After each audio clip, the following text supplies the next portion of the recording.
பாமகவிலிருந்து 3 எம்எல்ஏக்கள் அதிரடியாக நீக்கப்பட்டுள்ளது தற்போது அரசியல் வட்டாரத்தில் பெரும் பரபரப்பையும் அதிர்ச்சியும் ஏற்படுத்தியுள்ளது. பாட்டாளி மக்கள் கட்சியில் கடந்த சில மாதங்களாக உட்கட்சி குழப்பங்கள் அதிகரித்துக் கொண்டே செல்கிறது. இதனைத் தொடர்ந்து கட்சியின் தலைவர் மற்றும் நிறுவனரான ராமதாஸ் இன்று ஒரு முக்கியமான அறிவிப்பை வெளியிட்டுள்ளார். அதில் சட்டமன்ற உறுப்பினர்கள் சிவகுமார், சதாசிவம் மற்றும் வெங்கடேசன் ஆகிய மூவர் கட்சியின் கட்டுப்பாடுகளை மீறி தன்னிச்சையான செயல்பாடுகளில் ஈடுபட்டு வருவதாக குறிப்பிடப்பட்டுள்ளது. இந்த தகவல்களை பாமகவின் கௌரவ தலைவர் ஜி.கே. மணி தலைமையிலான குழு தலைமையிடம் அறிவித்துள்ளது. இதனைத் தொடர்ந்து கட்சி நிர்வாக குழு கூட்டத்தில் விவாதிக்கப்பட்ட போது 3 எம்எல்ஏக்களும் கட்சியின் விதிமுறைகளை மீறி செயல்பட்டதற்காக அவர்கள் மீது ஒழுங்கு நடவடிக்கை தேவை என முடிவு செய்யப்பட்டது. அதன்படி தற்போது மூவரும் தற்காலிகமாக கட்சியின் அனைத்து பொறுப்புகளிலிருந்தும் இடைநீக்கம் செய்யப்பட்டுள்ளார்கள்.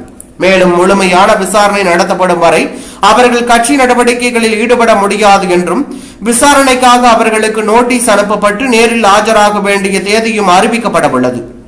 கட்சி விரோத செயல்களில் ஈடுபட்டதற்கான காரணங்களை விளக்குமாறு கேட்டு விசாரணையின் முழு அதிகாரமும் தலைவர் ராமதாசிடம் வழங்கப்பட்டுள்ளதாகவும் தகவல் வெளியாகியுள்ளது. இந்த நடவடிக்கையால் பாமகவில் உள்ள உட்கட்சி பதற்றம் மேலும் வெளிப்படையாகி இருக்கிறது.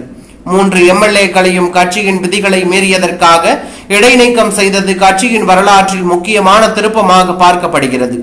எதிர்வரும் நாட்களில் இந்த நடவடிக்கை பாமகவின் கூட்டணி தொடர்புகளுக்கும் எதிர்கால அரசியல் நிலைப்பாட்டுக்கும் பெரிய தாக்கத்தை ஏற்படுத்தும் என தகவல் வெளியாகி பரபரப்பை ஏற்படுத்தி உள்ளது.